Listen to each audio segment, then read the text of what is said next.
Então, a aula passada ficou algumas questões para a gente resolver, né? E eu adicionei algumas outras aqui, certo? Sobre conjuntos também, tá? Então, essa primeira, eu havia feito o item E, né? Tá aqui até a resolução ainda. E hoje a gente vai concluir o A, B, o C e o D, tá certo? Da parte de dízimas periódicas. Vou apagar isso aqui mais rápido.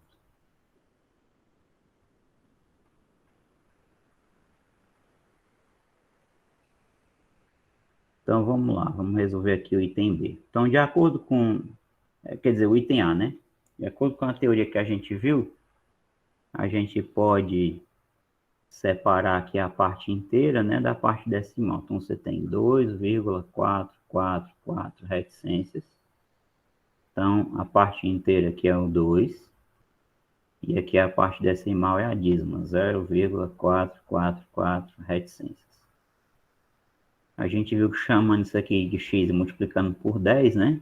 Então, basicamente é isso que a gente faz. A gente chama isso aqui de x.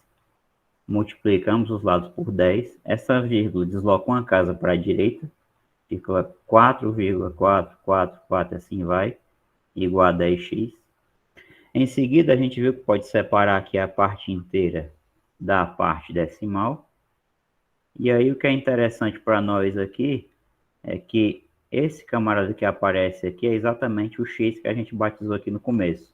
Vai ficar 4 mais x igual a 10x. A gente joga o x para cá negativo. 4 igual a 10x menos 1x. Então, você tem 9x igual a 4. Implica que o x é igual a 4 sobre 9. Ou seja, essa é a fração geratriz dessa dízima aqui, né? E a regra prática diz que você coloca o período sobre a quantidade de noves que você coloca aqui, é a quantidade de algarismo do período. Por exemplo, aqui só tem um algarismo, que é o 4. Você só coloca um 9. Se fosse, por exemplo, a dízima 0,23, 23, assim vai, então você colocaria 23 sobre 2 noves. 23 sobre 99. Essa é a regra prática, recapitulando um pouquinho o que a gente viu na aula passada, né? Então, aqui vai ficar 2 mais 4 sobre 9. Agora, a gente tem que fazer aqui o MMC, né? 2 vezes 9, 18. Mais 4 vezes 1 é 4. Sobre 1 vezes 9, que é 9. 18 mais 4 dá 22. Então, você tem aqui a fração geratriz dessa dízima aqui, que é 2,444. Se você pegar o 22 e dividir por 9, o quociente vai aparecer essa dízima aqui, tá certo? O item B muda um pouquinho, porque você tem aqui 3,011 e assim vai. Então, o período é aquele que se repete, o zero não repete, o período é só 1. Então, para contornar essa situação, o que você faz? Chama isso aqui de x. No lugar de você multiplicar por 10, o que você faz? Você multiplica... exatamente, você multiplica por 10, né? Porque o que acontece quando você multiplicar aqui por 10? Essa vírgula vai vir para cá, vai ficar entre o 0 e 1. Aí vai ficar 30,111 reticências igual a 10x. Quando você faz isso, o que ficou depois da vírgula é somente período, né? Então, a ideia é sempre trabalhar com a situação parecida com o item A, onde depois da vírgula só fica repetição. Então, aqui você vai ter a parte inteira separada da parte decimal, 0,11 reticências, igual a 10x. Então, aqui o que é que você faz? 30 mais. Aqui você pode aplicar diretamente a regra prática que a gente viu no caso do 4. Então, o período é 1, só tem um dígito, então você só vai colocar um 9 aqui, igual a 10x. Aí o processo é o mesmo anterior aqui. Você coloca um aqui embaixo, trabalha aqui o MMC, né? Método da borboleta. 9 vezes 30 dá 270. 1 vezes 1 é 1. Sobre 9 vezes 1 é 9. Igual a 10x. 270 mais 1 é 271. Sobre 9, igual a 10x. Coloca um aqui embaixo. Aí você vai atrás de resolver essa proporção aqui. 9 vezes 10 é 90, então vai ficar 90x igual a 271 vezes 1, que é 271. O 90 está multiplicando, você passa dividindo. Então, aqui x vai ser 271 sobre 90. Ou seja, essa é a fração geratriz correspondente a essa dízima periódica aqui, tá? Se você dividir 271 por 90, dá exatamente no quociente essa dízima aqui, certo? Então, faltam mais dois, né? O item C e o item D. Então, esse item C aqui eu vou fazer diretamente, que eu já fiz várias vezes como é a regra, né? Quem é o período aqui? É 32, ó. Então, 32 sobre... Aqui tem dois logaritmos, então você coloca 2 noves aqui. Essa fração já é irredutível, né? Não dá mais para simplificar, tá? 99 é 9 vezes 11, né? 32 nem é por 9 nem por 11, então já está irredutível essa fração aqui. E no item D também, pode fazer de uma maneira rápida aqui, né? Então, o item D parecido aqui com o item A, você tem 1,777. É só você separar aqui a parte inteira da parte decimal. Aí você vai ter o seguinte, 1 da parte inteira mais, o que é isso aqui? O período é 7, só tem um dígito, né? Só o 7, então 9. Aí aqui você trabalha o MMC. 9 vezes 1 é 9, 1 vezes 7 é 7. Produto dos denominadores, 1 vezes 9 é 9. 9 mais 6 são 15, 9 mais 7, 16. 16 sobre 9. Também já é irredutível, tá? Então, essa aqui é a fração geratriz, né? Dessa dízima aqui. E o item E, como eu falei, a gente já tinha feito na aula passada, certo? Então, aprender a regra geral, né? O processo geral serve para você não ficar tendo que particularizar e usar uma regra para cada caso. Tem um pessoal que quer decorar a regra do 9, aí depois tem a regra quando tem o 0, tem a regra quando não tem. Se você faz por esse processo aqui, você acerta qualquer geratriz de dízima, tá certo? Ah, bom, a outra questão que tinha ficado daquela aula era essa daqui, né? Dizia o seguinte: uma pesquisa feita com 1.000 famílias para verificar a audiência dos programas de televisão, foram obtidos os seguintes resultados. 510 famílias assistem ao programa A, 305 assistem ao programa B e 386 assistem ao programa C. Então, perceba que aqui tem uma situação que a gente vai precisar de 3 diagramas. Tem 3 programas aqui, o A, B e esse C aqui. Sabe-se ainda que 180 famílias assistem aos programas A e B, 60 assistem aos programas B e C e 25 assistem A e C. E 10 famílias assistem aos 3 programas, né? Isso aqui vai ser a parte para a gente vai começar, tá? Aí tem aqui 3 perguntas. Quantas famílias não assistem a nenhum desses programas? B, quantas famílias assistem somente ao programa A? E C, quantas famílias não assistem nem ao programa A, nem ao programa B, tá? Então, para a gente fazer isso aqui, elaborar essa situação, a gente precisa utilizar os diagramas de Venn, tá certo? Então, o esquema aqui vai ser o seguinte, vou até colocar aqui do lado. Vai ter aqui um diagrama aqui representando as famílias que assistem ao programa A. Vai ter outro diagrama aqui do lado das pessoas que assistem ao programa B. Claro que vai ter aqui uma interseção, são as pessoas que assistem o A e o B ao mesmo tempo. E vai ter outro diagrama aqui representando aquelas pessoas que assistem também ao programa C, né? Tá? Para você deduzir cada número que vai aparecer aqui, a primeira coisa que você faz é trabalhar com as interseções, são essas regiões aqui, ó. E a interseção que mais interessa para nós é essa daqui, essa região aqui, porque é a interseção dos 3 conjuntos, né? Ela representa as pessoas que assistem tanto o programa A, quanto o programa B, quanto o programa C. São essas pessoas aqui do final do enunciado, ó. 10 famílias, essas 10 aqui, ó, assistem aos 3 programas. Então, nessa região aqui, que agora eu vou ter que apagar esse risco que eu fiz, o que eu vou colocar? Aqui eu vou colocar a quantidade 10, tá bom? Tem 10 famílias que assistem tanto o programa A, quanto o B, quanto o C. Em seguida, você vai olhar para as outras interseções aqui. Que está faltando você colocar aqui, você não colocou nada ainda, nem aqui, nem aqui. Essa primeira interrogação que eu fiz refere-se às pessoas que assistem A e B mas estão fora do C aqui, tá certo?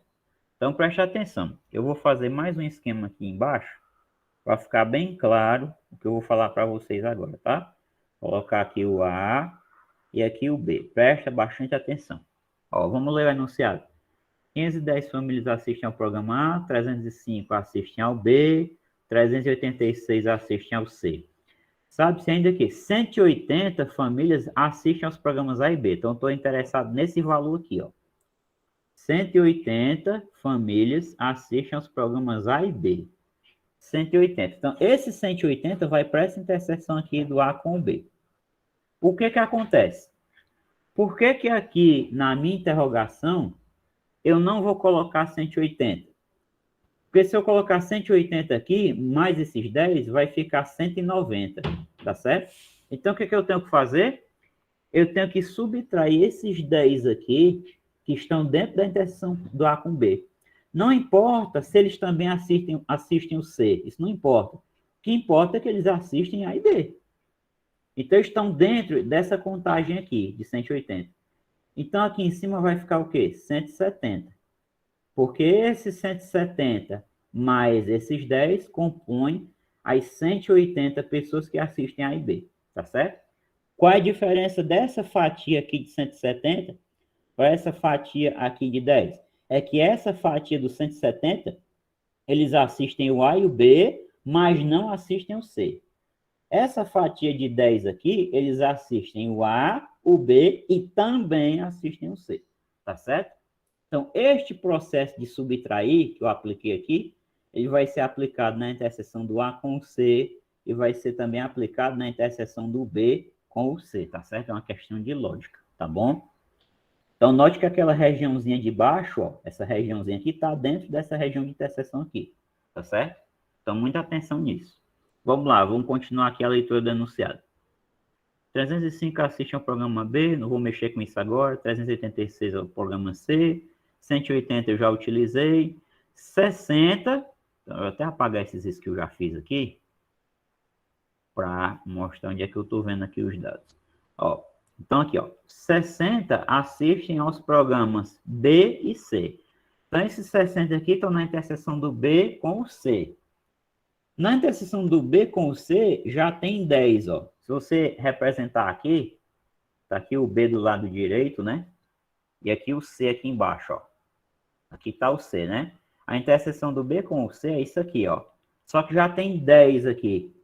E ele tá falando que 60 assistem aos programas B e C. Então aqui vai ter que ficar quanto? 50, porque eu tenho que fazer a subtração. Esses 50 mais esses 10 compõem os 60 que assistem B e C. Tá? Aí você vai para outra interseção.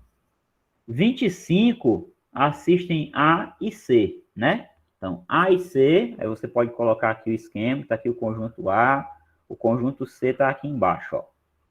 Que é a interseção do A com C é isso aqui tudinho, ó, isso aqui. Só que dentro dessa região já tem o quê, ó? Já tem esses 10.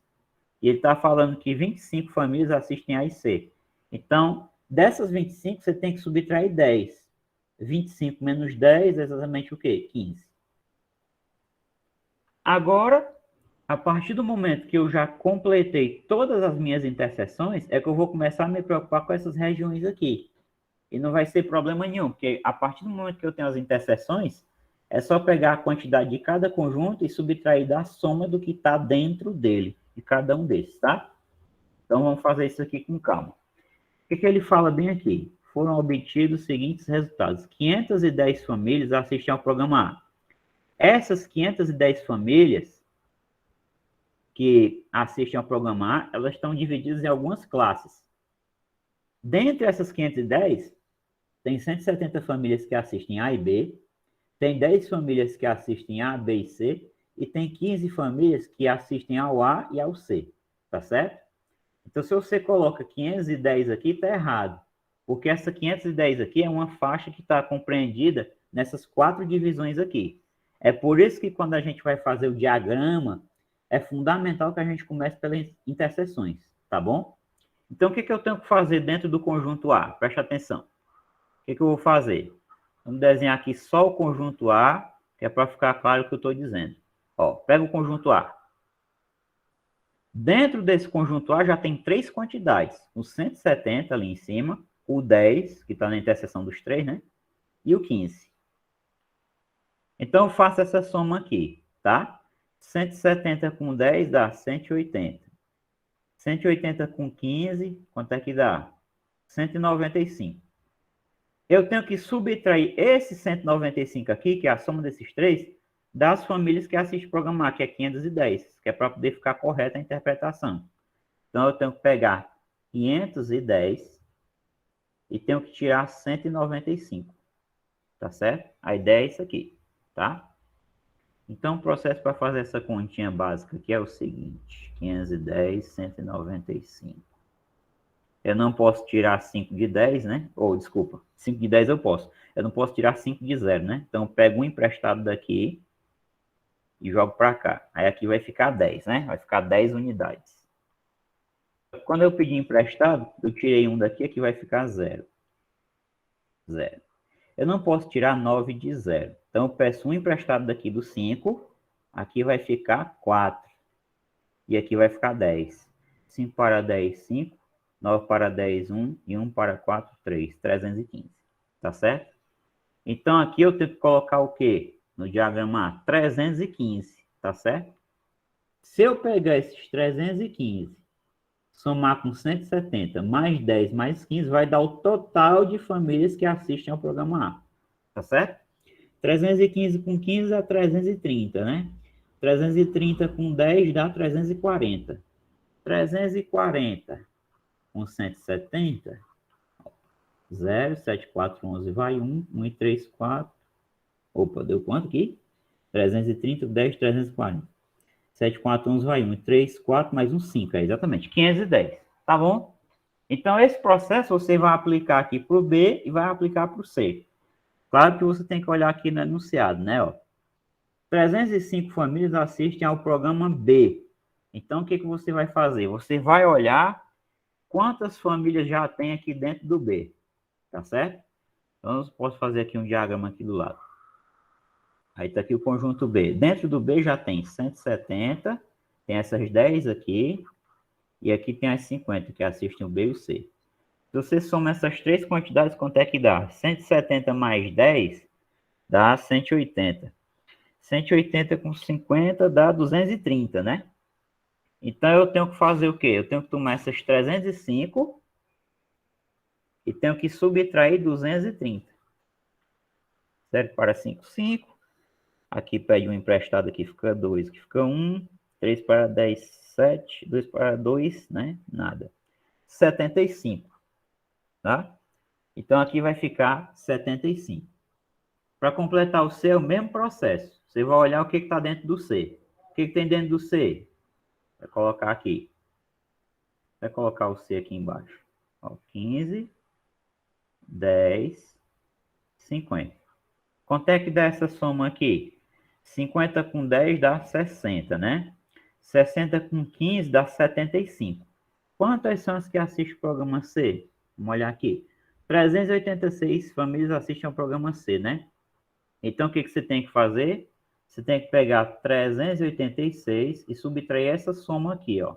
75, né? 5 para 6, 1. 7 para 8, 1. Baixa o 3. 311. 311. Bom, fora isso aqui que eu já fiz, tá? Eu vou apagar só essa conta aqui do lado, que eu vou precisar desse espaço. Pode ser, dentro desse contexto, que tenha algumas famílias que não assistem nem o A, nem o B e nem o C. Então, o que a gente tem que fazer? Desenhar tipo um retângulo aqui, tá?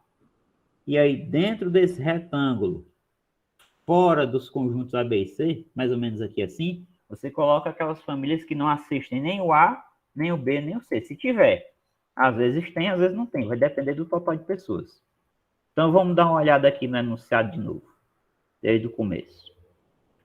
Em uma pesquisa feita com 1.000 famílias, se você somar tudo que está aqui e der mais de 1.000, então não tem ninguém aqui fora. Se você somar e der menos que 1.000, aí você já sabe que vai ter uma quantidade aqui fora. E você pega 1.000, que é o total de famílias, e retira essa soma todinha que está aqui, dos 3 diagramas. Tá certo? Então, vamos lá. A pesquisa foi com 1.000 famílias, para verificar a audiência e tal. Esses dados aqui a gente já leu todos, tá bom? A gente já trabalhou com tudo, é tanto que a gente preencheu o diagrama aqui do A, do B e do C, né? Então, quantas famílias não assistem a nenhum desses programas? Vamos ver. Isso é o item A. A pergunta aqui, a resposta para o item A é exatamente o que tiver aqui fora. Para a gente calcular quem está aqui fora, né? Eu já dei meio que a resposta para vocês, o que a gente tem que fazer. As pessoas que assistem ao A são 315 mais 170 mais 10 mais 15. A gente já sabe quanto é que dá essa soma aqui. Então, para ser mais prático, o A, eu já vou colocar o que tem aqui no enunciado, que é 510.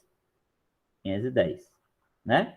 Então, o total aqui dos três diagramas, quanto é que está dando? Vamos lá. 510 mais, isso aqui eu já contei, 75, aqui só do B, mais 50, B e C, que não foi contado, mais 311. Tá certo? Então, perceba como é que eu estou fazendo a contagem.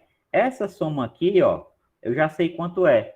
São todas as pessoas que assistem a. São quantas? 510 famílias, digamos assim, né?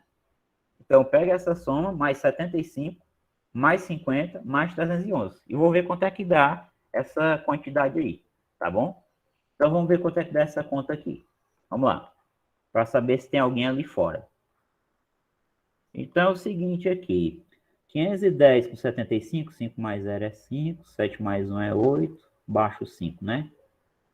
Mais 50 com 311, 0 mais 1 é 1, 5 mais 1 é 6, baixa o 3. Quanto é que dá essa soma aqui? 5 mais 1, 6, 8 mais 6, 14, vai 1, 1 mais 5, 6, mais 3, 9. Ó, perceba que deu 946 famílias, né? Então, a reunião, né, quer dizer, a união dos três conjuntos deu 946.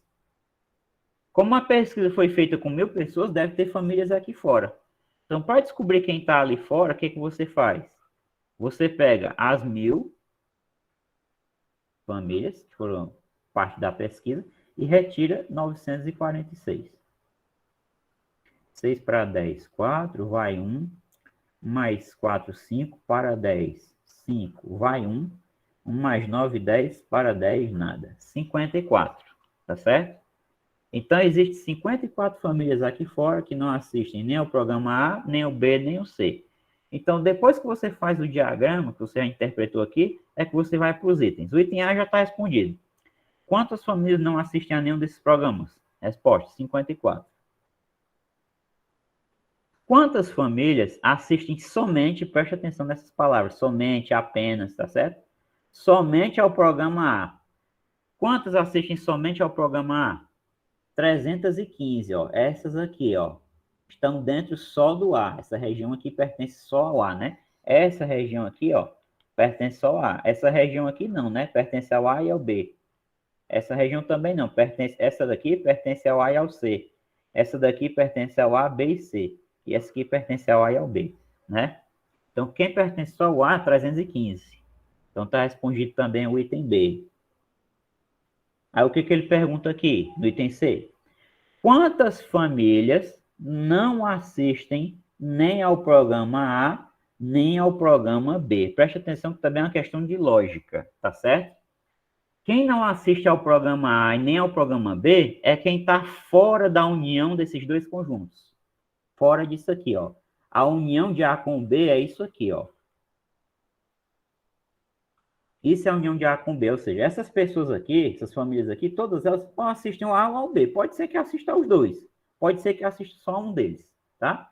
Ele quer saber quantas famílias não assistem nem ao A nem ao B. É quem está fora dessa união.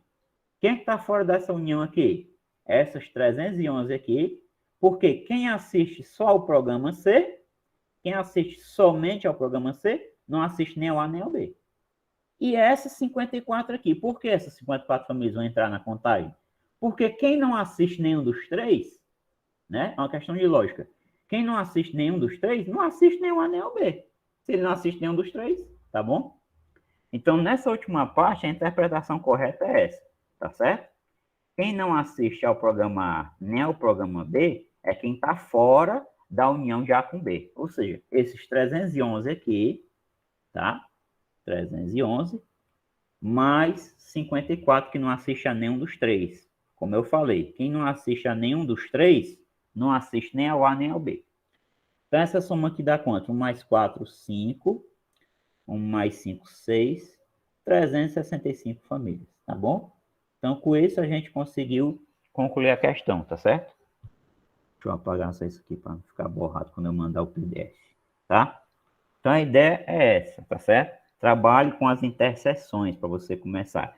Depois que você conseguir montar as interseções, o resto vai sair facilmente. Você pega os totais e subtrai o que está dentro dos conjuntos, tá? Já de antemão. Nessa oitava, ele fala assim: numa pesquisa de mercado, verificou-se que 15 pessoas utilizam pelo menos um dos produtos A ou B. Vamos lá. Então, vamos fazer dois diagramas aqui, tá? Para a gente começar a pensar esse começo do enunciado aí. Quando ele fala que pelo menos que 15 pessoas utilizam pelo menos um dos produtos A ou B, significa o seguinte: eu não sei se eu vou colocar o 15 aqui, nem aqui, nem aqui, porque esse 15 pode estar fatiado nessas três regiões aqui.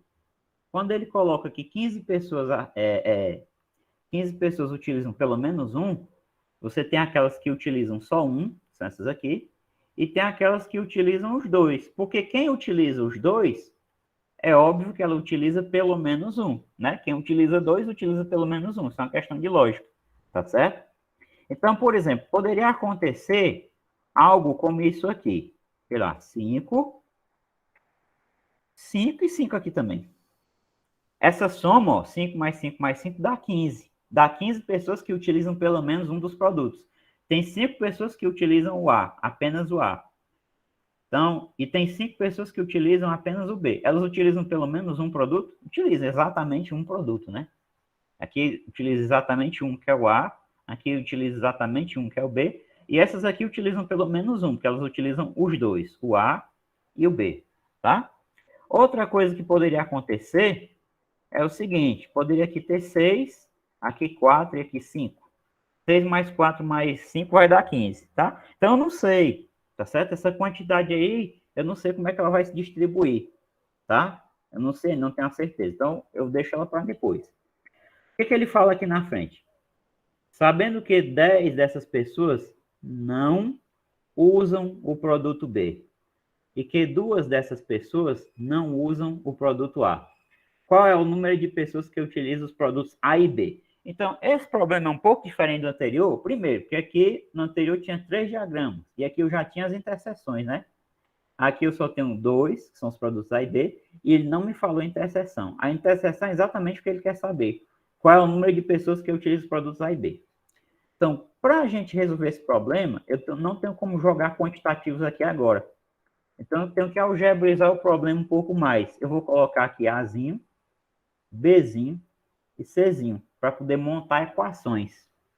Azinho são todas aquelas pessoas que utilizam só o A. Czinho é a quantidade de pessoas que utilizam só o B. E esse Bzinho aqui é a quantidade de pessoas que utilizam tanto o A quanto o B. Tá? Para não fazer confusão de letra, eu vou colocar X, Y e Z mesmo, tá? X, Y e Z. E aí, a gente vai montar equações de acordo com essas informações. A primeira equação que a gente tem, de acordo com o que eu expliquei, é o seguinte: x mais y mais z vai ser igual a 15. Né? A gente sabe que tem que obedecer isso aqui. A gente não sabe quem é o x, y, z. A gente sabe que tem que obedecer isso. Né? 15 pessoas utilizam pelo menos um dos produtos. Aí, aqui na frente, ele fala, ó, sabendo que 10 dessas pessoas não usam o produto B. Tá bom? Quem são as pessoas que não usam o produto B? As que estão fora do conjunto B, ou seja, X. Então, de fato, ele já deu X para nós. Quem é o X? 10 pessoas que não usam o produto B. Né? E que 2 dessas pessoas não usam o produto A. Quem é que não usa o produto A? Quem está fora do conjunto A. Quem é que está fora do conjunto A? É o Z. Então, ele deu o Z para nós. O Z é 2. Aí, em seguida, ele faz a pergunta: qual é o número de pessoas que utilizam os produtos A e B? Ele quer saber o Y. Aí você pode pensar assim, mas professor, e a quantidade de pessoas que ficam aqui fora? Como é que eu vou saber? Pois é, se ele não mencionou nada, ele não mencionou o total de pessoas com a qual a pesquisa foi feita, né? Ele não mencionou, ele falou aqui dessas 15 pessoas que utilizam pelo menos A ou B. O que é que a gente vai deduzir daí? Que todas as pessoas que foram pesquisadas são essas 15 aqui. Ou seja, não teve nenhuma pessoa que não preferisse ou A ou B, tá certo? Aqui é zero a quantidade que está aqui fora, tá bom? Se não fosse zero, ele teria que falar o total de pessoas. O total de pessoas foi 40. Aí você faria 40 menos 15, né? Para saber quem está aqui fora. Mas esse não é o caso, tá? Já que ele não mencionou, é porque a quantidade que ficaria aqui fora seria zero. Já que é zero, não preciso fazer aquele retângulo, tá bom? Então, eu já tenho tudo aqui para responder o problema. Ó. Já tenho o x, já tenho o z. Jogo aqui na primeira equação. Como é que vai ficar? Ó? X, que é 10, mais y, que a gente quer descobrir, mais z, que é 2, igual a 15. Então, aqui vai ficar y mais 12 igual a 15. Positivo passa para o outro lado negativo. Y é igual a 15 menos 12. Portanto, quanto é o y? 3. Ou seja, dessas 15 pessoas, tem 3 que utilizam, né, os produtos A e B. Então, como é que ficaria o nosso diagrama de Venn aqui? A, B, aqui fica 3, o X, 10 e o Z, 2. 10 mais 3 mais 2 dá 15. Você pode até botar o retângulo aqui, tá? Desde que você não coloque nada aqui. Pronto, tá certo? Você pode fazer com um retângulo, não tem problema. 10 pessoas não utilizam o B, utilizam somente o A. 2 pessoas não utilizam o A. E 15 pessoas utilizam pelo menos um desses produtos. 10 mais 3 mais 2. Tá bom? Então, essas palavras têm que ficar na mente de vocês quando vocês estão trabalhando conjuntos. Pelo menos um. O que significa pelo menos um? Né? Pelo menos um, pode ser dois, pode ser três, tá certo? Somente um é apenas um, exatamente um, tá? Vou apagar isso aqui também. Vamos para a próxima aqui. Então, essa questão aqui ela é referente aos conjuntos numéricos que a gente viu. Racionais, reais, tá bom? A gente vai fazer uma pequena revisão. Universidade Federal da Paraíba. Das afirmações abaixo, destaque as verdadeiras. É ou são verdadeiras, né? Apenas. A gente tem as opções aqui. Primeira afirmação. Se x e y são números naturais quaisquer, relembrando para vocês, estamos na afirmação 1. Quem é o conjunto dos naturais? Vamos lá. 0, 1, 2, 3 e assim vai. Infinitamente aqui, né? Se x e y são números naturais quaisquer, ou seja, quaisquer números naturais que eu tomar, então x menos y é um número natural? Essa daí vai ser falsa. Por quê? X e y aqui dentro dos naturais, quaisquer. Ele está dizendo que x menos y é natural. Então, isso é falso. Vai ser natural se eu tomar o x maior que o y. Aí vai ser natural. Se eu tomar o x menor que o y, aí não vai ser mais natural. Exemplo de por que isso é falso. Eu vou dar um contra-exemplo, né? Toma o x igual a 3 e o y igual a 5. Se eu tomar x igual a 3 e y igual a 5, vai ficar x menos y igual a 3 menos 5. Aqui você sabe que a gente tem que subtrair e dar o sinal do maior, né? Que é negativo. Dá menos 2. Menos 2 não é pertencente ao conjunto dos naturais.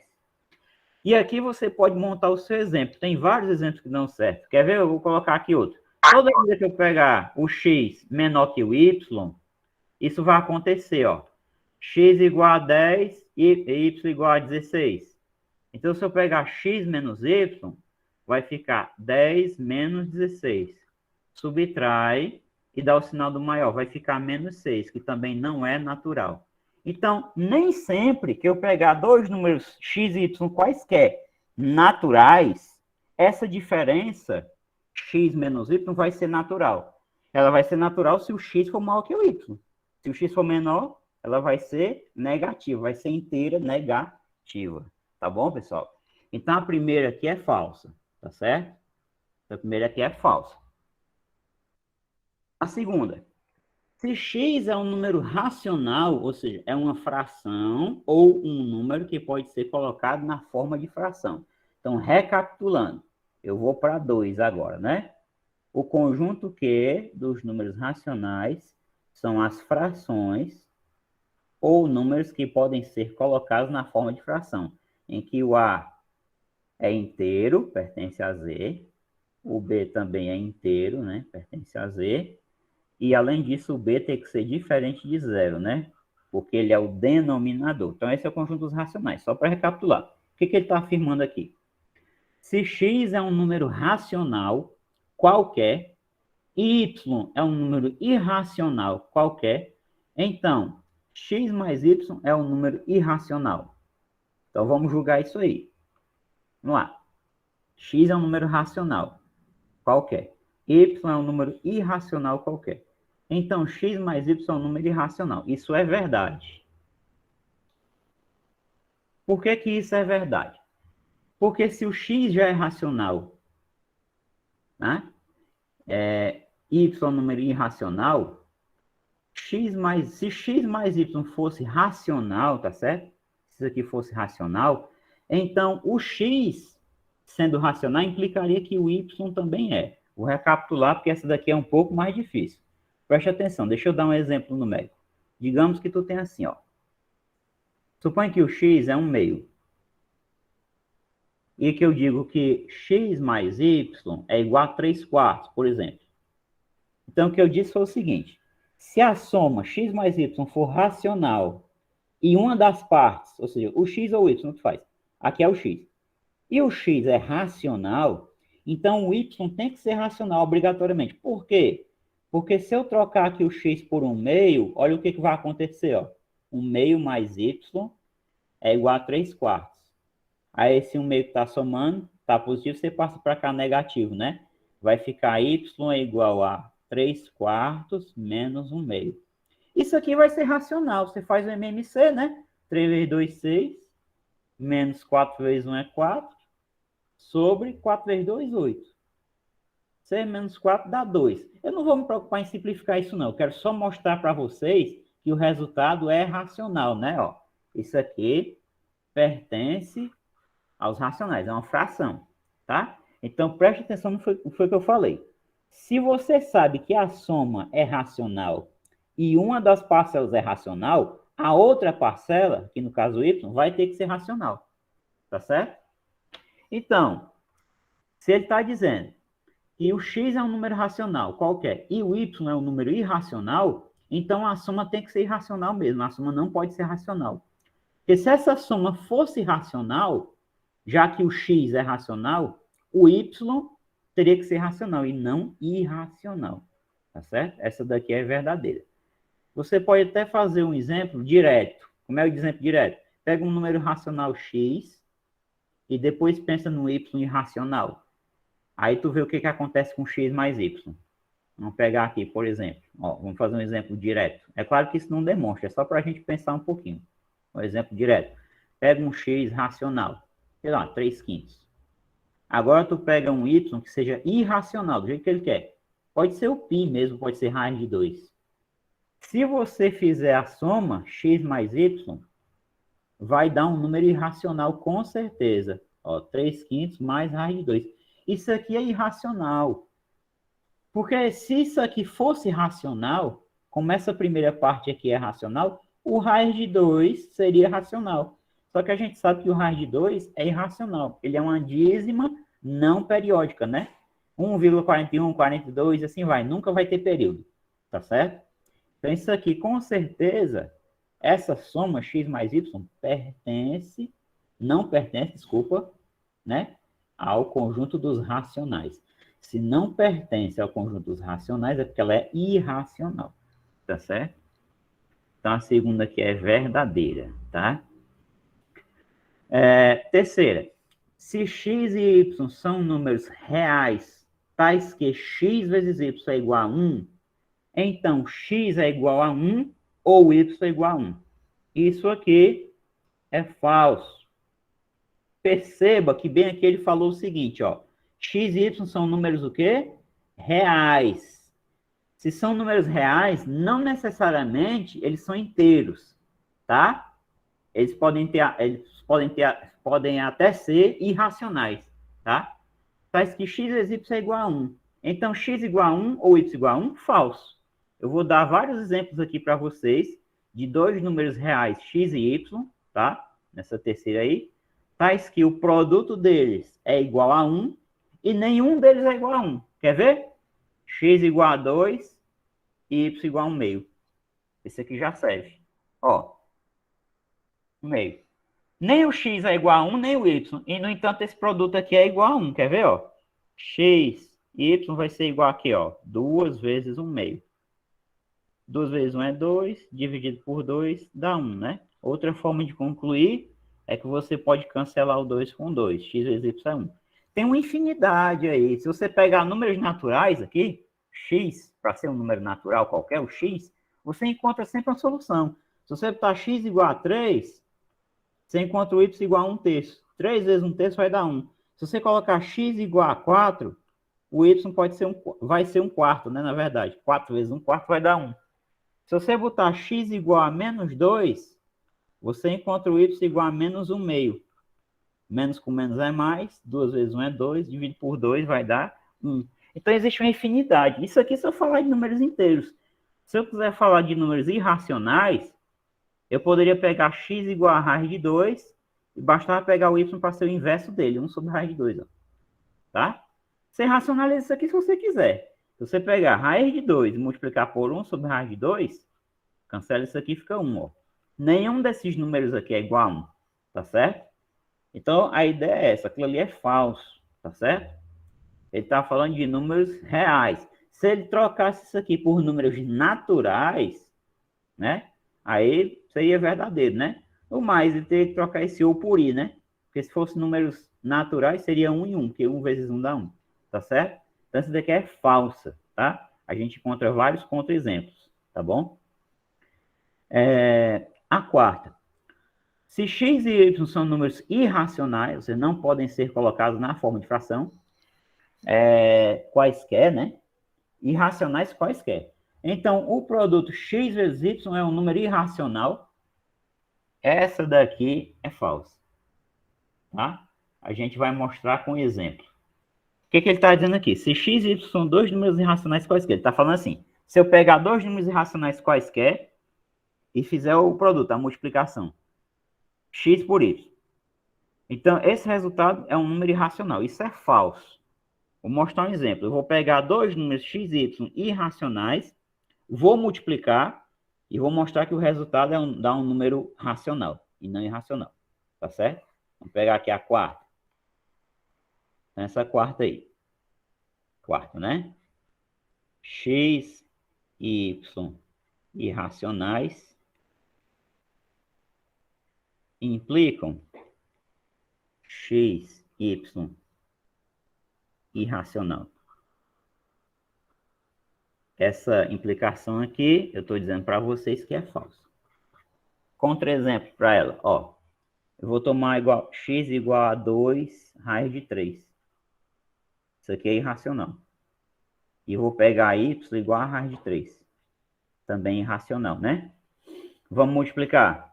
Logo, x vezes y vai ser 2 raiz de 3 vezes raiz de 3. Acontece que aqui, como é tudo multiplicação, deixo o 2 aqui fora, você pode colocar um único radical e multiplicar isso aqui. 3 vezes 3, 9. Acontece que isso aqui vai ser racional. Por quê? 2 vezes. A raiz quadrada de 9 é exata, é 3, porque 3 ao quadrado é 9.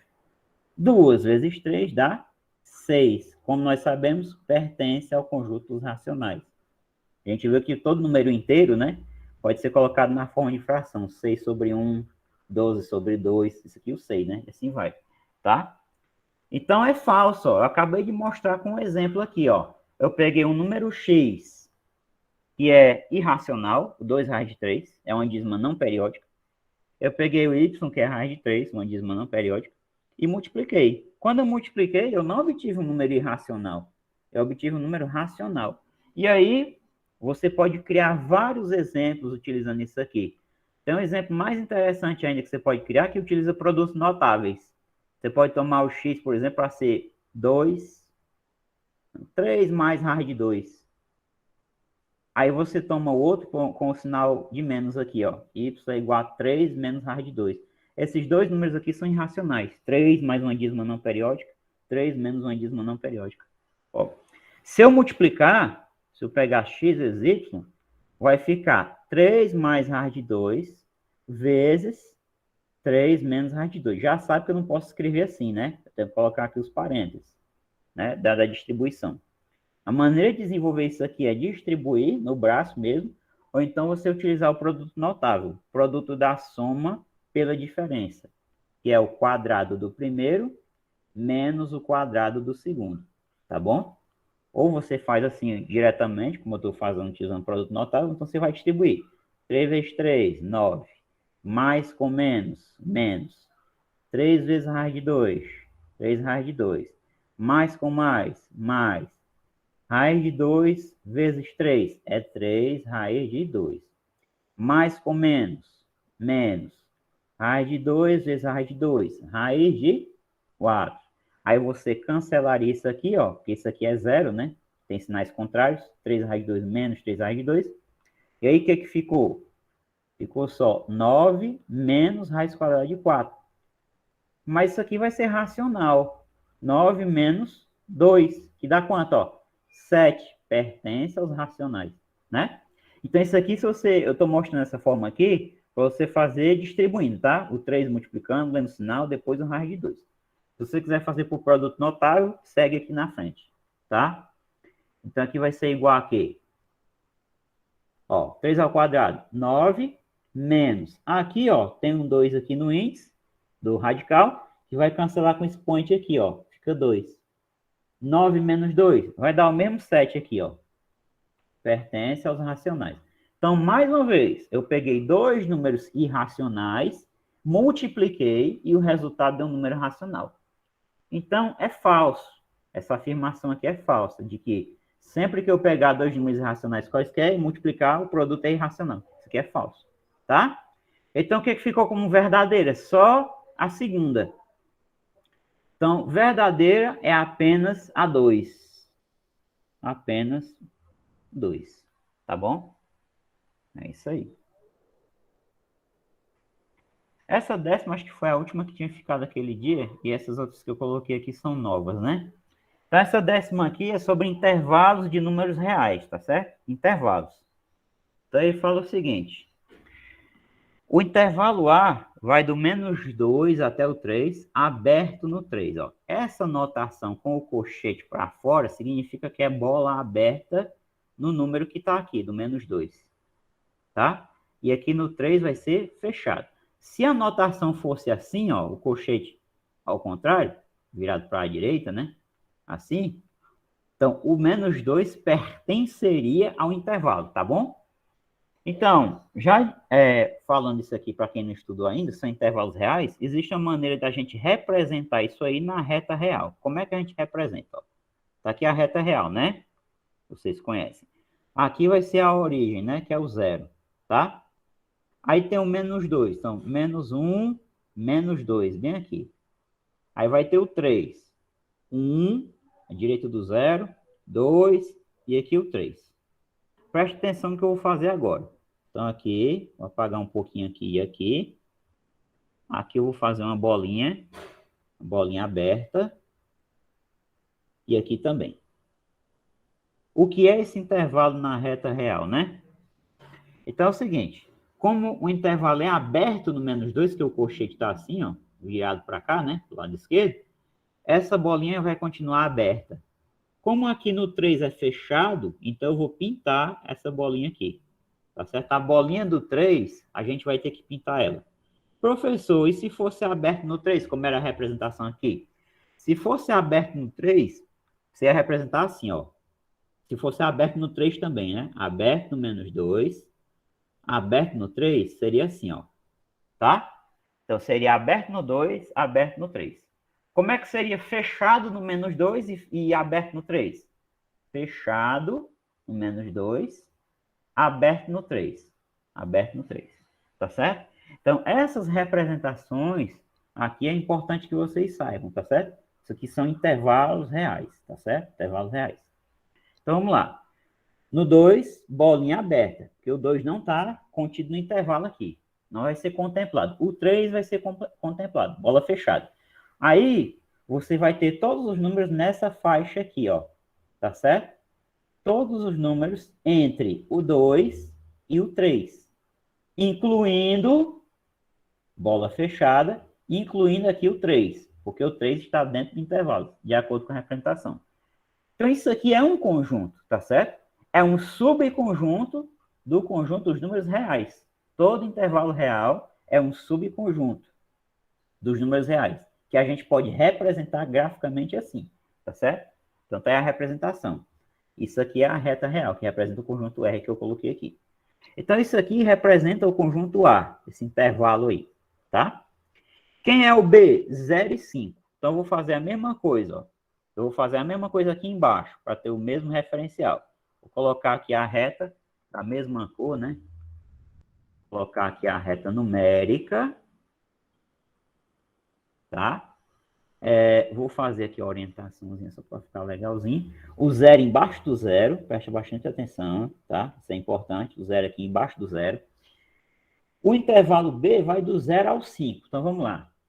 1, 2, 3, embaixo do 3, 4, 5. Bem aqui é o 5. Então, preste atenção qual é a diferença aqui entre o B e o A. O B, ó, o colchete está assim, para a direita, ó. Fechado no 0, fechado no 5. Ah, é fechado no 0 e fechado no 5? Tá fazendo confusão, não? Não. Se fosse aberto no 5, seria assim, ó. Fechado no 0, aberto no 5. Seria fechado no 0, aberto no 5. Se fosse assim, aí seria aberto no 0 e aberto no 5 também. Tá bom? Então, muito cuidado com as representações, tá bom? O B é assim, fechado no 0, ó, ponto e vírgula, fechado no 5. Então, o que eu vou fazer? Pegar o 0 e o 5, vou pegar a borrachinha aqui de novo, tá? Vou fazer as bolinhas aqui, depois eu vou decidir se é bola aberta ou bola fechada. Vamos lá. Deixar a bola aberta por enquanto, e agora nós vamos decidir de acordo com os colchetes. Como é fechado no 0 e fechado no 5, eles dois entram no intervalo. Então, a representação aqui vai ser fechado no 0, a bolinha, e aqui vai ser fechado no 5 também. E vai compreender também todos os números entre eles dois, do 0 ao 5. Todos os números reais que tiverem nessa faixa aqui que eu estou riscando. Ó. Todos os números que tiverem aqui pertencem ao intervalo B, tá certo? Pertencem a esse conjunto aqui. Isso aqui é um conjunto, tá certo? Como eu já falei. A e B são subconjuntos do conjunto dos números reais, tá bom? Bom, o que eu vou fazer agora? Vou ver o que ele quer, né? Depois que eu representei isso aí, eu vou ver o que ele está pedindo aqui. Então, o que ele está pedindo? Então, os números inteiros, ele quer só os números inteiros, preste atenção, né? Fazendo a revisão, quem é o Z, né? O conjunto dos inteiros. É os naturais e os negativos, né? Você tem aqui reticências, esse é o conjunto Z dos inteiros. Menos 3, né? Menos 2, menos 1, 0, 1, 2, 3 e assim vai. Tá? Esse aqui é o conjunto Z. O que ele quer saber? Então, os números inteiros que estão em B menos A são. Vamos lá. O que é esse conjunto B menos A? Eu já falei sobre ele lá passada, né? É tudo que está no primeiro e não está no segundo. É tudo que está em B e não está em A, né? Então, isso aqui é conjunto de tudo que está em B e não está em A, tá? Não pode perder de vista essas definições. Então, isso é o B menos A. Tudo que está no B e não está no A tem que estar fora dessa faixa azul aqui. Quando a gente pinta aqui o 3 aqui embaixo do 3, o que a gente vê? Qual é a faixa que está no B e não está no A? É essa faixazinha aqui, né? Ó, que vai compreendida entre o 3 até o 5. tá certo? Isso aqui vai representar B menos A, tá bom? Preste atenção que é bem fácil, ó. O A nessa faixa aqui que eu pintei e o B nessa faixa amarela do 0 até o 5, tudo que está aqui e não está aqui, ou seja, tudo que está nessa faixa amarela está fora dessa azul, são os números compreendidos entre o 3 e o 5. Cuidado, ó. O 3, ele está no B e no A. Ele está na interseção, ó. E o 3, ele vai aparecer aqui, ó. Eu risquei aqui também. O 3 está contido do 0 ao 5, né?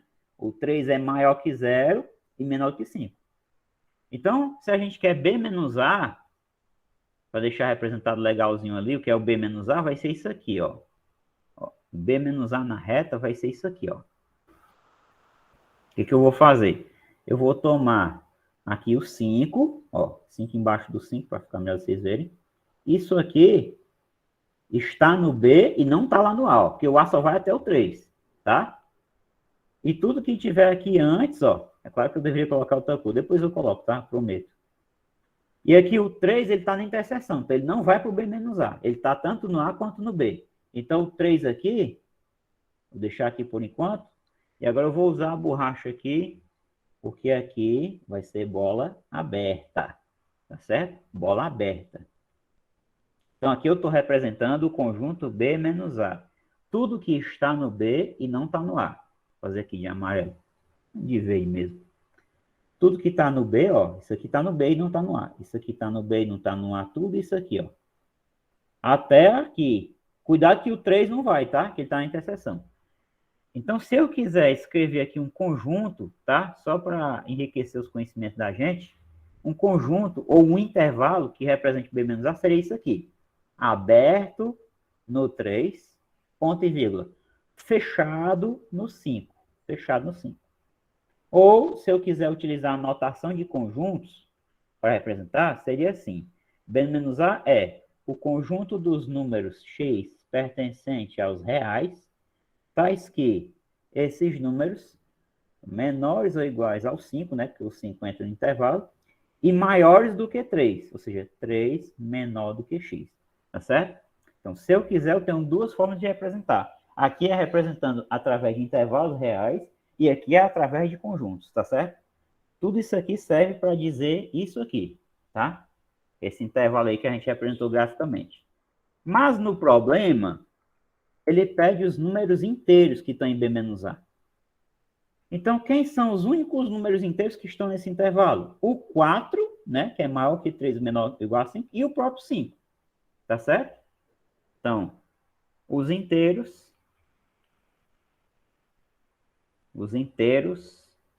pertencentes.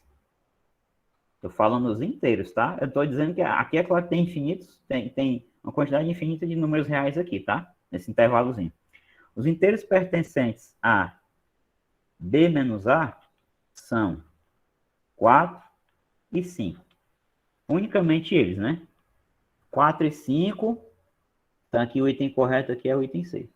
Tá bom? Então, aqui a gente falou sobre intervalos reais. Bom, essa daqui é novidade, tá? Não estava no PDF da aula passada. Seja o conjunto S, conjunto dos números R pertencente aos racionais, tais que R é maior ou igual a zero, ou seja, não negativos, né? E o quadrado do R é menor ou igual a 2. Sobre o qual são feitas as seguintes afirmações. Afirmação 1. 5 quartos pertence a S e 7 quintos pertence a S. Afirmação 2. X pertence aos reais. X é maior ou igual a 0 e menor ou igual a raiz de 2. Interseção com S é vazio. Ou seja, a interseção desse conjunto aqui com esse é vazio. Não tem nada que seja comum a esses dois. Terceira afirmação. Raiz de 2 pertence a S. Pode-se dizer, então, que E ou são verdadeiros apenas. Então, vamos julgar aqui os itens, né? Vamos lá. Então, é o seguinte. 5 quartos pertence a S. Quando é que um elemento pertence a S? Quando ele é racional, né? Segundo o que está dito aqui, ele tem que ser racional, positivo, né? Ou, quer dizer, positivo não negativo, né? Que pode ser 0. E o seu quadrado tem que ser menor ou igual a 2. Vamos ver. Quanto é o quadrado de 5 quartos? 5 quartos ao quadrado. É 5 ao quadrado sobre 4 ao quadrado. Isso aqui vai dar 25 sobre 16, que obviamente é menor ou igual a 2. Por quê? Divide 25 por 16, dá 1, alguma coisa, né? 1 vezes 16 é 16, 16 para 25 é 9, 9 é pouco para dividir por 16, você coloca aqui um zero e uma vírgula. Aqui vai dar 5, né? Se dá 6, se eu colocar 6 vai passar, vai dar 96. Então tem que ser 5. 5 vezes 16 dá 80. Para 90 é 10. Coloca um zero de novo, aqui vai dar 6, né? 6 vezes 6, 96, aqui sobra 4, enfim. 40, vai dar uma dízima periódica isso aqui. 40 vai dar 2, né? 2, 6, 12 vai 1, 82. Não vai dar dízima periódica não, vai dar um número decimal mesmo. Dá 8 aqui, 80 vai dar 5, exatamente. 1,5625, ó. É lógico que 1,5625 é menor ou igual a 2, né? É menor do que 2, tá? Então, beleza, o 5 quartos. Mas será que o 7/5 também vai dar certo? A gente tem que fazer com o 7/5 também, senão é falsa, né? Se não der certo com o 7/5, a afirmação é falsa. 7/5, se eu elevar ao quadrado e der menor ou igual a 2, aí beleza, ele pertence ao conjunto S. Vamos ver. Eleva o quadrado. Então fica 7 ao quadrado sobre 5 ao quadrado. 7 ao quadrado dá 49. 5 ao quadrado dá 25. Será que isso daqui é menor ou igual a 2? Vamos fazer a divisão. Você pega 49, divide por 25. Não vai dar 2 não, porque dá 50, né? 25 vezes 2 dá 1. 25 e tal. Então aqui você já vê que dá a verdade. Não precisa nem continuar a divisão. 5 para 9 é 4, 2 para 4 é 2. É pouco para dividir por 25. Então coloca um zero aqui, uma vírgula. Aqui creio que vai dar 8, né?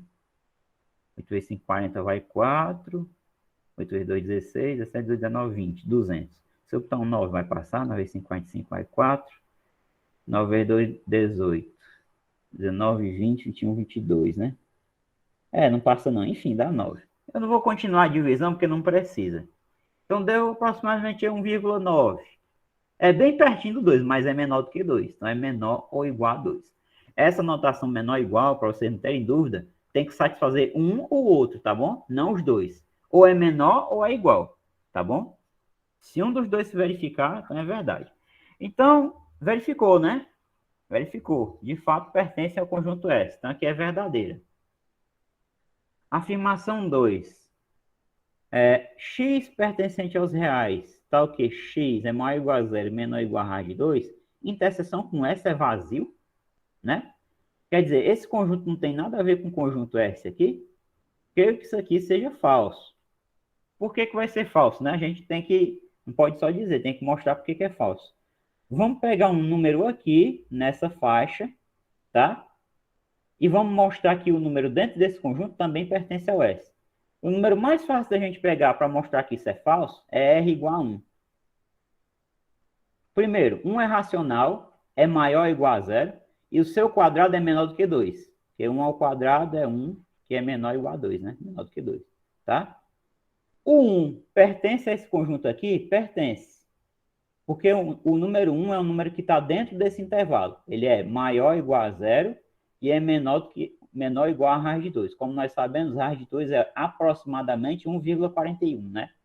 Então, esse número está nesse intervalo, portanto, está nesse conjunto, e ele também está no S, nesse S aqui, porque o quadrado dele é menor do que 2. Então, é falso que esse conjunto aqui, a interseção dele com o S é vazia. Não. Tem pelo menos um elemento que está na interseção. Esse elemento é quem? O 1, tá certo? Pode ter mais do que o 1 também. Eu creio que há mais do que ele. A gente pode pegar outros números nesse intervalo aqui e verificar que também estão no S. Por exemplo, o 5 quartos, né? O 5 quartos é um número que é maior ou igual a 0 e menor ou igual que a raiz de 2. Porque 5 dividido por 4 dá 1,25. E a raiz de 2 dá 1,41. Tá certo? 5 quartos dá 1,25. E o quadrado dele é menor ou igual a 2, como a gente viu ali nas contas, né? Então, o 1, o 5 sobre 4, né? O 7 sobre 5 também tá nesse conjunto aqui? Tá, porque se eu pegar 7 e dividir por 5, dá 1,4, que é menor do que 1,41, que é a aproximação para a raiz de 2, né? Raiz de 2 é maior ainda que 1,41, porque 1,41 é só uma aproximação, tá bom? Então, essa interseção aqui não é vazia, né? O 1 pertence à interseção e, como a gente viu, o 5/4 pertence à interseção também. Então, a 1 a gente já analisou, viu que é verdadeira. A 2 vai ser falso, tá? 2 é falso. 1 pertence a x pertencente aos reais, tá ok? 0 é menor ou igual a x, menor ou igual a raiz de 2. Interseção com S. Tanto está nesse conjunto aqui, o 1, quanto está no conjunto S. Tá bom? É falso. E a terceira, né? Para fechar essa questão. O que ele fala aqui na terceira? Raiz de 2 pertence a S. Raiz de 2 não pertence a S. Por quê? Porque raiz de 2 não é isso aqui, ó, racional. Tá certo? Raiz de 2 não pertence ao conjunto dos racionais. Para pertencer ao conjunto S, tem que ser um número racional maior ou igual a 0, para que o seu quadrado seja menor ou igual a 2. Tá certo? O quadrado da raiz de 2 não é 2? É. Cancela, dá 2, que é menor ou igual a 2. Só que, como eu falei, raiz de 2 não é racional. Então, por isso que o raiz de 2 não pertence a S. Tá certo? Esse aqui é falso. Então, vamos lá. Falsa, segunda foi falsa também, e a primeira foi verdadeira. Pode-se, então, dizer que apenas a afirmação 1 é verdadeira. Tá? Aqui é o item D. Tá? Vamos ver se dá tempo de fazer mais ou menos alguma dessas aqui. Pelo menos uma ou duas. Vamos lá. Aqui é rápido porque é só representação, tá bom? A parte achurada no diagrama representa. Então, é o seguinte. O que é que você está notando? Qual é a parte que está pintada? Essa aqui, né? Ó. O que é que ele fez? Ele pegou A interseção com B. A interseção com B seria tudo isso aqui. Aí ele retirou essa partezinha daqui, ó. Ele retirou isso aqui, ó. Ficou só com essa parte de cima. Então, vamos ver qual desses conjuntos aqui representa isso. Vamos lá. A união com C menos B. Vamos fazer aqui na mesma figura. Vamos lá. A união com C. A união com C. Então, é tudo isso aqui. União com C. Aí, se você pegar a união com C e retirar o B, então você vai estar retirando essa parte aqui. Eu estou fazendo de azul. Tá? Então, a união com C, você retira o B. Então, seria tudo que está em A união com C e não está em B, né? Então, seria tudo que está em A união com C e não está em B. Seria só essa parte que eu vou apagar agora, ó. Essa parte aqui, ó. Tá certo? Ó. Tudo que está em A união com C e não está em B. Então, seria essa parte aqui, não aquela parte que está ali. Então, não pode ser o item A. Tchau, item A. Vamos apagar aqui e vamos para o outro item. Vamos fazer por eliminação. Item B. B interseção com C menos A. Então, se você pegar B interseção com C, B interseção com C seria essa parte aqui. Isso aqui é B interseção com C, tá? Agora você vai pegar B interseção com C e retirar o A. Então, você vai retirar B interseção com C, vai retirar o A. Então, você tem que tirar isso aqui. Isso aqui também, porque isso aqui não vai, porque está dentro do A. Então, tudo que está em B interseção C e não está no A, que é o que representa isso aqui, ó, tudo que está em B interseção C e não está no A, não seria essa região aqui. Seria esta região aqui, ó, que eu vou apagar, tá certo? Tudo que está em B interseção com C e não está no A. Então, também não é. Também não pode ser. Vamos lá. Então, eliminado aqui o item B. Aqui, tudo que está em A inter B e não está em C. Vamos lá. Tudo que está em A inter B seria isso aqui. Tudo que está em C, cadê o C? O C contempla isso aqui tudinho. Contempla tudo isso aqui, inclusive aqui, ó, até aqui, essa parte branca aqui. Tudo que está em A interseção com B e não está em C. Vamos lá, vamos apagar. Tudo que está em A interseção com B e não está em C. Seria essa parte aqui mesmo, né? Então, agora sim está correto, ó. Então, essa regiãozinha aqui, representa tudo que está em A interseção com B porém não está em C, está fora do C, tá certo? Então, o item correto aqui, pessoal, de fato, é o item C, tá bom? Só para eliminar os outros itens. A interseção com C, união com B. Absurdo, né? Vamos ver aqui. Por que não pode ser essa? Ó, a interseção com C, vamos lá. A interseção com C, tá aqui. Isso aqui é a interseção com C. União com B, você vai juntar. Quando você juntar, vai aparecer essa região aqui que eu estou pintando todinha. Não só essa. Vai ter essa região também. E vai ter isso aqui e isso aqui. Não pode. Falso, de cara. A interseção com C menos B seria tudo que está em A interseção com B, com C, desculpa, e não está em B. Vamos ver o que seria isso aí. Tudo que está em A interseção com C. Vamos lá. A interseção com C. Seria isso aqui, né? De novo. A interseção com C. A interseção com C e não está em B. Onde é que está o B? Vamos riscar o B todinho aqui. Está aqui o B. O que acontece aí? Tudo que está em A interseção com B e não está... Desculpa. Tudo que está em A interseção com C e não está em B, seria essa parte que eu vou apagar. Seria isso aqui, ó. Tá? Vou colorir aqui de verde. Seria isso aqui, ó. E não essa parte aqui. Tá certo? Ó. Tudo que está em A interseção com B e não está em C. Tá? De novo. Tudo que está em A interseção com C e não está em B. Está fora do conjunto B. Seria isso aqui. E não essa parte aqui de cima. Tá?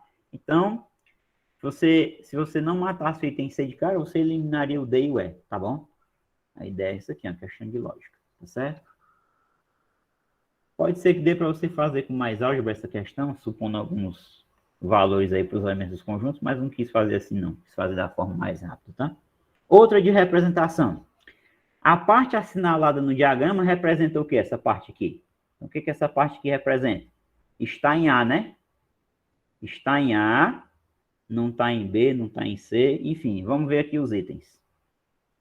Primeira coisa, o que significa isso aqui, ó? É o complementar de B união com C. Ou seja, se você tem aqui um conjunto B e um conjunto C, e B união C é isso aqui tudinho, né? B união com C. Quando tem aquela barra ali em cima, opa, eu fiz um risco aqui muito fora, né? Deixa eu ajeitar aqui. Quando tem aquela barra em cima, ou seja, B união C com essa barra, que significa o complementar dessa união. Ou seja, é o que está aqui fora. Tá certo? Então, se eu quero representar isso aqui, eu vou colocar aqui uma sigla, por exemplo, amarelo. É essa região aqui, ó. É tudo que está fora da união. Tá certo? Isso é o complementar de B união C. Então, tudo que está fora de B união C, união com C, quer dizer, eu vou botar tudo que está fora de B união com C, beleza, dá isso aqui mesmo. União com C, então eu vou ter que juntar o C. Eu vou unir com isso aqui. Né? Mas não vai dar a região amarela, porque a região amarela é só isso aqui. Então, isso aqui é falso. De cara. Juntar com C não é isso. Tá certo? No item B, é o complementar de B união C. Faz mais sentido. Isso aqui é o que faz mais sentido, né? Pelo que eu expliquei. Complementar de B união C é tudo que está fora dessa união. Isso aqui representa tudo que está fora dessa união. É claro que aqui ele não está considerando aqui um universo aqui, mas é. Tá certo? Se ele não considerou um universo, você pode pensar assim. Então, por enquanto, fica o item B. O item C, o que diabo é isso aqui? É o complementar de C, interseção com complementar de B, né? Interseção complementar de B, interseção com complementar de A. Vamos lá, vamos ver cada coisa dessa aí. O que é o complementar de A? É tudo que estiver fora do A, ou seja, vai ser essa parte aqui, ó. Isso aqui está fora do A, isso aqui está fora do A e isso aqui está fora do A. Vou ver se eu uso outra cor aqui depois. O que é o complementar de B, pessoal? É tudo que tiver fora do B. Então, eu vou usar a cor azul aqui. Isso aqui está fora do B. Isso aqui está fora do B. E essa parte aqui também está fora do B. Até aqui assim, né? Até aqui assim, tá certo? Esse é o complementar de B. O que é o complementar de A? É tudo que está fora do A. Ou seja, vamos fazer aqui de verde, é o jeito. Tudo que está fora do A, fora disso aqui, vai ser isso aqui, né? Isso aqui está fora do A e isso aqui também. A interseção dessas três coisas não é essa região aqui não, né? Onde é que tem três cores aqui pintadas que eu fiz? Azul, vermelho e verde. É essa região aqui de baixo, ó. Eu vou apagar agora aqui, ó. É essa regiãozinha aqui, ó. Essa regiãozinha que eu estou apagando aqui, que eu deixei de branco agora, é a região que representa isso aqui. Complementar de C, interseção complementar de B, interseção complementar de A. Porque lembra que interseção é que está nos três, né? Quando eu fui pintando, eu fui vendo que a região que ficou comum, que eu utilizei as três cores, foi essa região aqui. Eu usei o azul, usei o vermelho e usei o verde. Então, não é essa região amarela aqui, né? Então, também não é o item C. Tchau para o item C, tá? Vou discutir cada item. No item D, A menos B união C. O que é A menos B união C? Você tem que colocar tudo que está no A e não está em B união C, né? Tudo que está no A e não está em B união C. Vamos lá. Então, você vai pegar tudo que está aqui no A, ou seja, essa região também, tudo que está no A e não está em B união com C. Se você pegar B união com C e retirar disso aqui, né? Não está em B união C, você vai exatamente retirar o quê? Você vai retirar isso aqui, né? Tudo que está no A e não está nessa união, tá certo? Tudo que está no A e não está na união do B com o C é isso aqui mesmo, tá certo? O complementar aqui não vai poder ser porque ele não falou aqui o conjunto universo, né? Então fica muito ambíguo, tá certo? Então aqui, por enquanto, fica o item D, tá certo? O complementar não pode ser, porque eu não sei quem é o universo. Aqui eu tenho que ter aqui um universo, né? Para ter o complementar, tá certo? Sim, agora vamos julgar aqui o item E. Tudo que está em A e não está em A inter B inter C. Isso aqui é tranquilo demais, né? Da gente determinar que não pode ser. A inter B inter C vai ser essa região aqui. Tudo que está no A e não está aqui, cumpriria essa parte, né? Seria essa parte aqui e essa parte aqui. Essa parte aqui está no A e não está na interseção dos três. Essa parte aqui está no A e não está na interseção dos três. E essa parte aqui também. Então, não seria só essa parte amarela aqui, tá certo? Não poderia ser só essa parte amarela. Então, também é falso. Então, aqui o item correto é o item D, tá certo? Tá certo? É o item D. Porque para ter o complementar, eu preciso saber um conjunto universo aqui de referência. Então, o item correto aqui é o item D de dado, tá? Vamos para a próxima aqui rapidinho. Essa aqui eu acho que eu vou deixar só ela montada para vocês tentarem fazer, para não correr o risco de eu extrapolar o tempo, tá? E aí eu passo para a próxima. Vou dar só a interpretação, vocês tentam fazer sozinhos. Numa universidade com N alunos, então o total é igual de alunos, né? Total de alunos, eu vou dizer que é igual a N, né? 80 estudam física, 90 estudam biologia, 55 estudam química, 32 biologia e física. Começa as interseções aqui, né? 23 química e física, 16 biologia e química e 8 estudam nas três faculdades, né? Quantos nos três fazem os três cursos, né, digamos assim? Quantos alunos estão matriculados na universidade? Então vamos lá, você tem que fazer o diagrama de vem com os três círculos, né, digamos assim, A, B e C, tá? Vou só iniciar, aí vocês fazem em casa essa aqui depois, tá? 80 estudam física, não vou começar por aqui, eu vou começar pela interseção dos três. 8 estudam nas três faculdades, então aqui fica 8 aqui no meio. Aqui é 8. Quantos fazem... Eu não sei porque que eu coloquei A, B e C, dando ter colocado os iniciais das disciplinas, né? Vamos lá. Física, biologia e química, né? Física, vou colocar na ordem aqui, biologia e química, tá? Então vamos lá. Ele fala que 80 estudam física, não posso usar isso agora. Vamos para as interseções. 32 fazem biologia e física. Vamos lá, física e biologia, 32. Pelo que eu expliquei na aula de hoje, tem que subtrair esses 8 aqui. Vai dar quanto? 24. Esses 24 vêm para cá. 23 estudam química e física. Vamos lá. Química e física é aqui, né? 23. Já tem 8 aqui. Então, você tem que fazer 23 menos 8. Vai dar 15, né? 15 aqui. Esses 15 mais os 8 compõem os 23 que estudam física e química. Beleza. 16 estudam biologia e química. Biologia e química, 16. Já tem 8 aqui. Então, você faz 16, retira os 8 da interseção, vai dar 8. Esses 8 mais esses 8 dá os 16 que estudam biologia e química, né? Pronto. O que vocês vão fazer agora? Vocês vão atrás de achar isso aqui, isso aqui, isso aqui, com base na dica que eu dei hoje e as quantidades que ele fala aqui no enunciado, ó.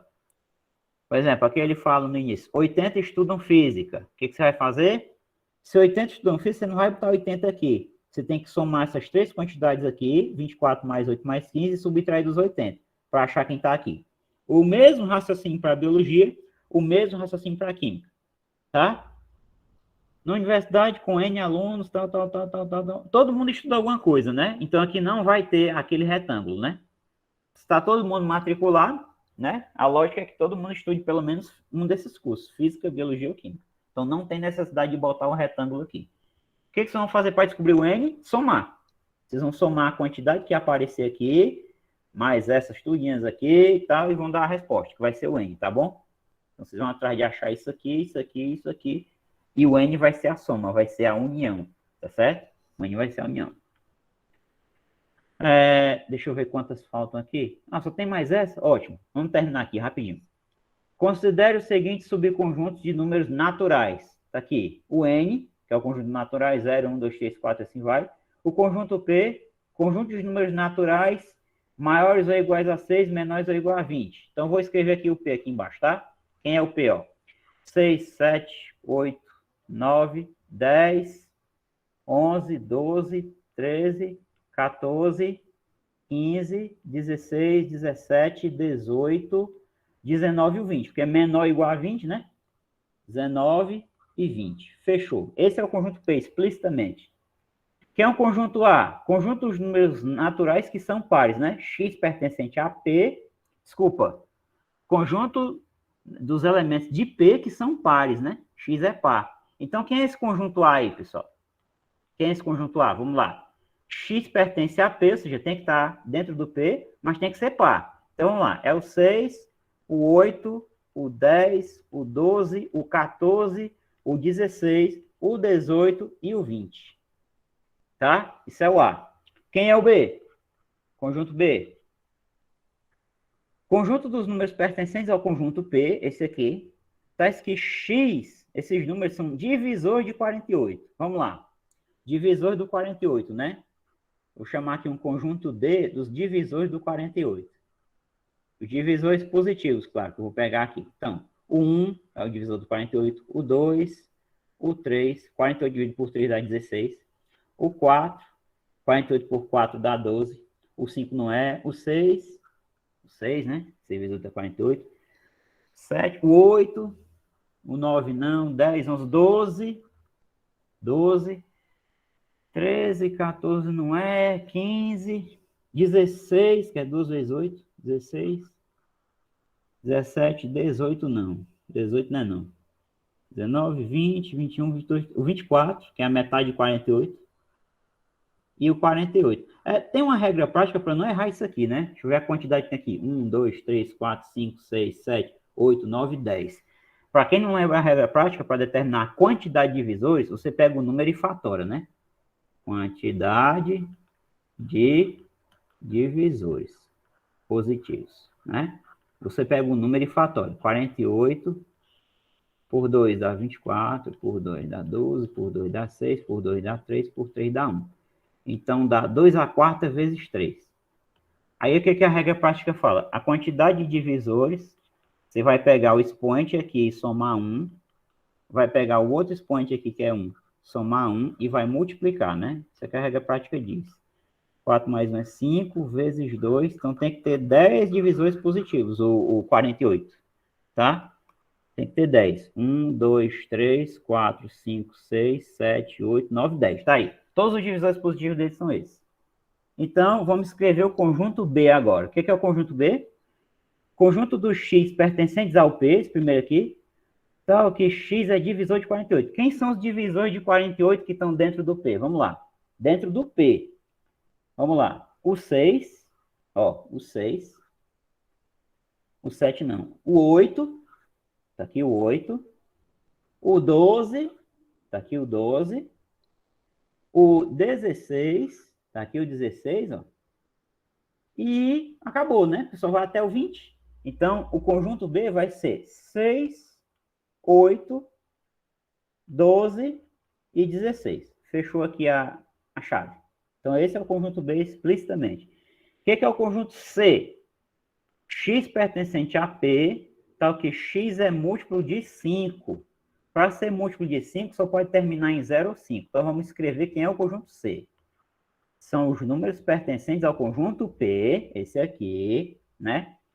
Tais que são múltiplos de 5. Então, quem são os múltiplos de 5? Começa aqui, é o 10, presta atenção, o 15 e o 20. Acabou, né?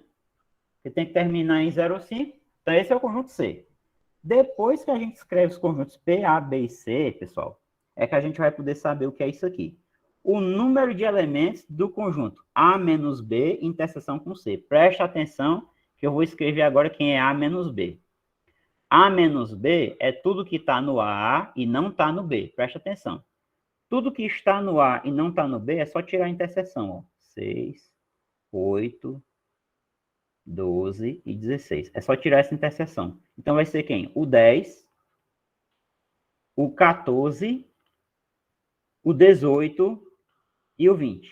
Isso é A menos B. Tudo que está em A e não está no B. É só tirar a interseção dos dois conjuntos. Interseção com C. Qual vai ser esse conjunto? A menos B, interseção com C. É tudo que estiver aqui e estiver no C ao mesmo tempo. Quem é que está aqui e no C ao mesmo tempo? É só o 10, né? E o 20. Então, vai ser 10 e 20. Agora sim, a gente pode responder o problema. O número de elementos desse conjunto aqui, quanto? 1, 2, 10 e 20. 2. Então, aqui é o item A.